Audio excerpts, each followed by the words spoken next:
Razibani for IFL TV, proudly sponsored by Everlast. Delighted to have with me on Zoom a very lethargic-looking David Coldwell. Dave, how are we doing? I'm all right. I'm all right. Lethargic looking. I think you would be. I've been at pitch side early this morning, watching my little boy play football. So it was a late night last night, early morning this morning. Yeah. So a little bit lethargic.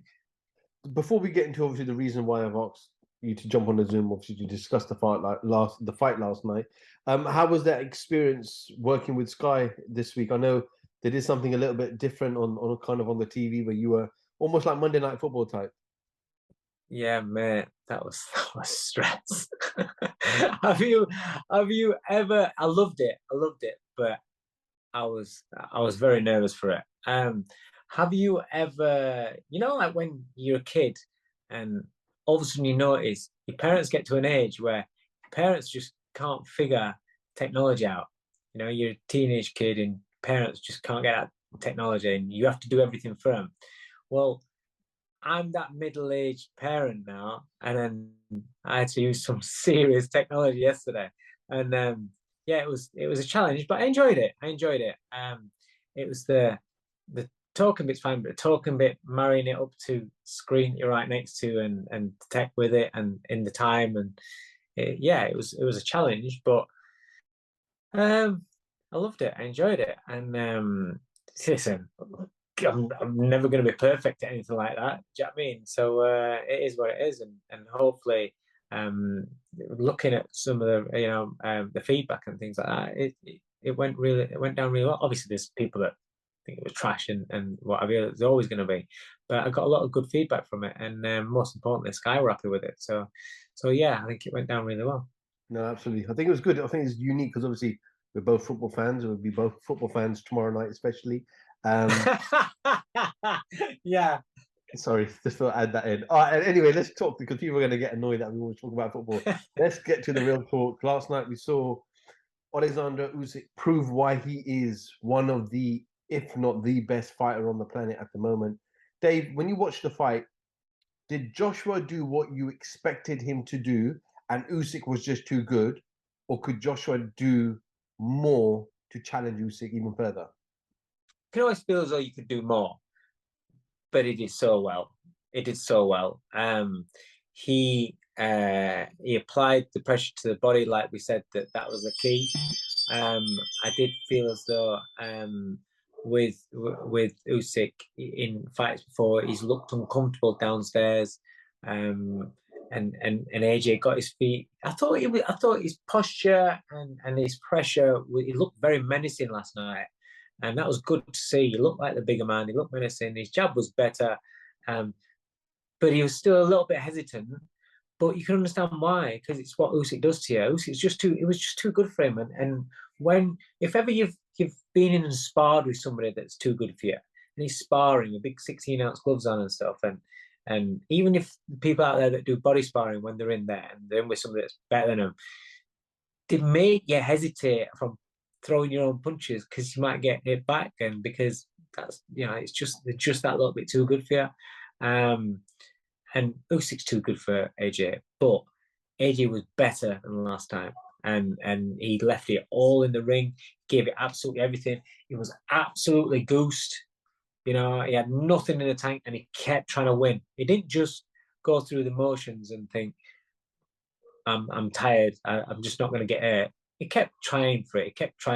And I respect him for that. I think he should, and I think every fight fan should respect him for that, because when you've got nothing left and you're absolutely knackered and the energy levels have gone, that ring is such a horrible place to be in. So fair play to AJ for that, but also massive congratulations to Usyk. Usyk was brilliant, and to be honest, I didn't think Usyk was as good as what he has been in the past, which is understandable. And going into this fight, that was another thing that I was saying. I wasn't sure how good Usyk would be. Being able to focus on that with everything that was been going off. How did it affect his training? I didn't think his feet were as good, but it was still another level. It was still just that little bit in front of AJ in every department, really. Let's jump to round number 9 in the fight, which was without doubt Joshua's best fight. When you were Yeah. watching that round, best round, sorry, when you were watching that particular round, do you think that's it? He's had a strong finish to a round finally. You know, most rounds were very close, but he had a strong finish to this round. Round 10, the momentum is with Joshua, but it just spun and it was just a But me and the lads in the studio, we were saying that, you know, he really went for him round 9. And the problem is when you go, you know that when Joshua goes for it, if he doesn't get rid of him, then you know he's going to take a while to recover because he's going to be shattered. Not just him, a lot of fighters go for something like that in round 9, and if they don't get it when they're close and they don't get it, often the next round they're absolutely goosed, and he was. But Usyk, this is the thing about Usyk is not just the flash hands and feet and movement and the character and the personality and his boxing skills, right? The man's incredibly tough, because if you go through his amateur career, he's had hard fights. Look at when he boxed Joe Joyce.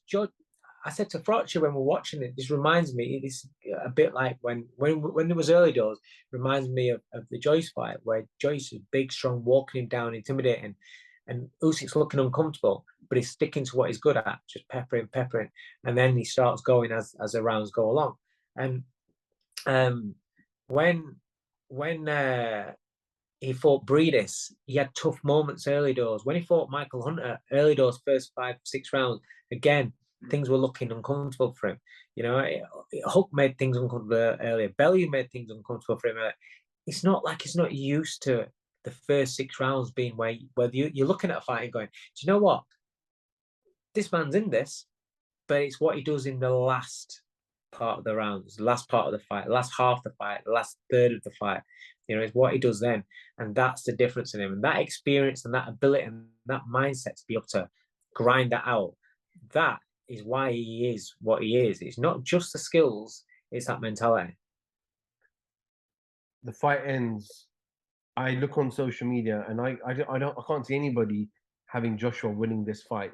I know at the middle stage of the fight there were some people who had it maybe 3-2 to Joshua or something similar to that, but I didn't have anybody after the fight having Joshua winning. When you heard that first scorecard, what's going through your head? The guys in Saudi want him back out there. I don't know. I just thought, what? And I thought, no, they can't rob Usyk on this. Listen, AJ did fantastic. He did really, really well, but he didn't win the fight. There's no way he won the fight. And when that scorecard came out, I thought, no. And you think, but then you have to understand, in boxing, there's always one that's not really watching the fight. There's always one that must be celebrity spotting in Saudi, seeing who's there. You know, I don't understand what these people, and do you know what? I seen a little clip somebody videoed, and they got hold of I don't know if it was Rob Tebbit or somebody gets hold of the judge and asks him, "That's good. They need to be put on the spot." And he sort of swerves the answer, but they need to be put on the spot. I'm sick of these judges coming out with shit like that without being questioned. You know, luckily it didn't affect the result, and Usyk wasn't robbed, but it's not good, is it?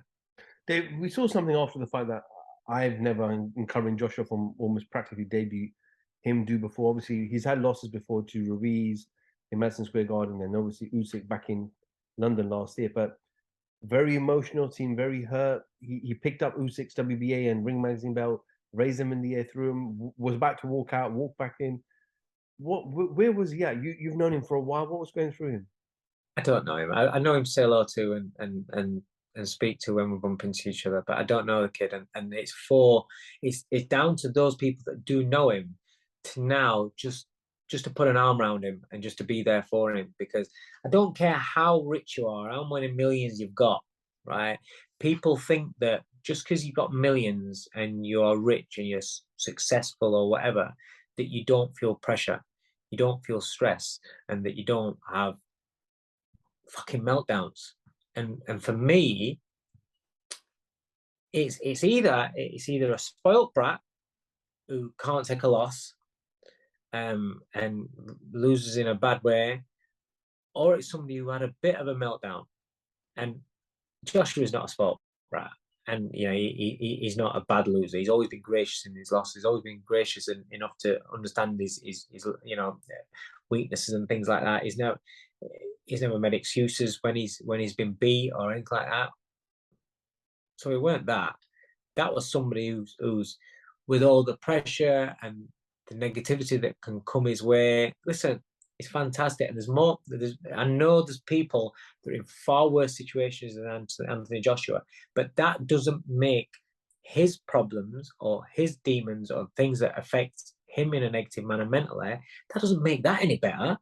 Same as me or you. You know what I mean? Or you can be the richest man in the world, but that doesn't mean that you don't suffer stress and pressure. You don't feel the pressure. You don't snap. Everybody snaps emotionally every so often. Everybody. You snap at your kid, you snap at your missus, you snap back at your mum if you're a teen. You overreact with your work colleagues or whatever. Then you think, fucking hell, I've gone off a deep end there. Everybody has something on a day when they're having a shit day and they snap. The problem is with somebody like Anthony Joshua, your shit days got about 100 cameras around you at ringside, and like thousands of cameras on you wherever you're walking. Everybody's seeing it. You have a bad day, and then somebody says something or something. I don't know. You can just have a meltdown. And I think with all the pressures of people putting on him and the weight of what he does carry on his shoulders and how he has done for the last few years, there's got to be a point where you just need a little bit of time for yourself. And I think now it's very important that those that are around him make sure that they're around him for the right reasons now, and just put their arm around him, let him just have a bit of downtime and like recoup, rebuild, and then he can decide what he wants to do and how he goes about doing it. He mentioned sorry. No, go on. No, it's good, Karen. Yeah, because I know he's mentioned that he wants to be back out again as soon as possible, which is great. And in ordinary sort of circumstances, you'd think, yeah, get us straight back in there. Do you know what I mean? He's showed he's actually better. He's improving still. He can still learn. So on a boxing side of things, there's still more for him to give. He's not finished. He's been beaten by an absolutely outstanding, great fighter in Usyk. He's a great fighter. There's no shame in that. People, talk about retiring and stuff like that. Why? But the physical side of things can improve, and the physical side of things he can take care of, not a problem. But is there an underlying issue there where the pressure and just the sheer volume of what's going off in his head, does he need a little bit of time out, just a little bit of chill time, and just relax a little bit and come away from the limelight and spotlight? Because listen, we all want to be successful, and we all want to be at the top of as professions and everything, but with it comes certain things, and with him, his life's a goldfish bowl. You can't have a meltdown, like I said. You can't say no to a photo. You can't do anything off. And last night, he reacted in a bad way, and so he's going to get the consequences of that. But then it's the press conference after where he's upset, And again, we talk about AJ, he's a robot, he's media trained, and this. That last night. That was a real raw emotion, good or bad. That was real raw emotions. Part aggressive.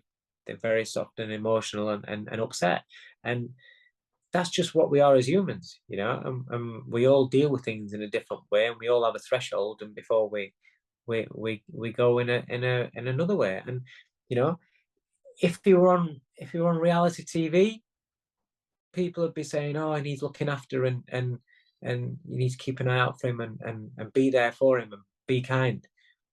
But because it's an athlete, a sports athlete, earning absolute millions and stuff, and we just look at it as this, he shouldn't have done that, blah blah. No, he shouldn't have done that. He fucked up. He fucked up. But you know what? We all fuck up. So yeah, I just hope that he takes care of himself now and gets out of the spotlight a little bit, and he has the right people around him. No, absolutely. And Dave, just finally, surely we have to see the Undisputed fight next. I hope so. Fury's retired.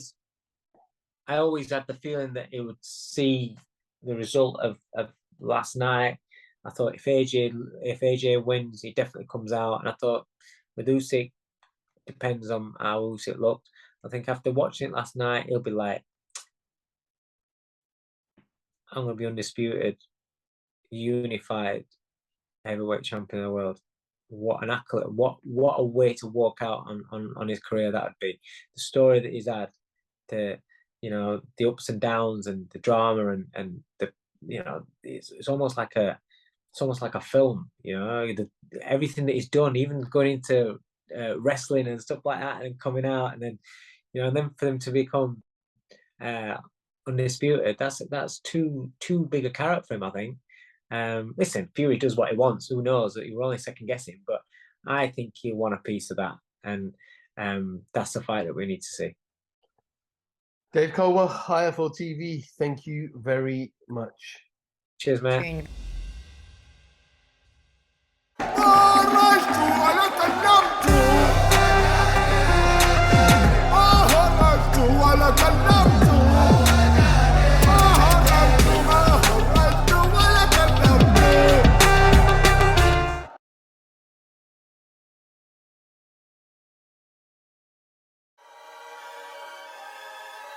Welcome, Team Everlast, to the Team Everlast Fitness app.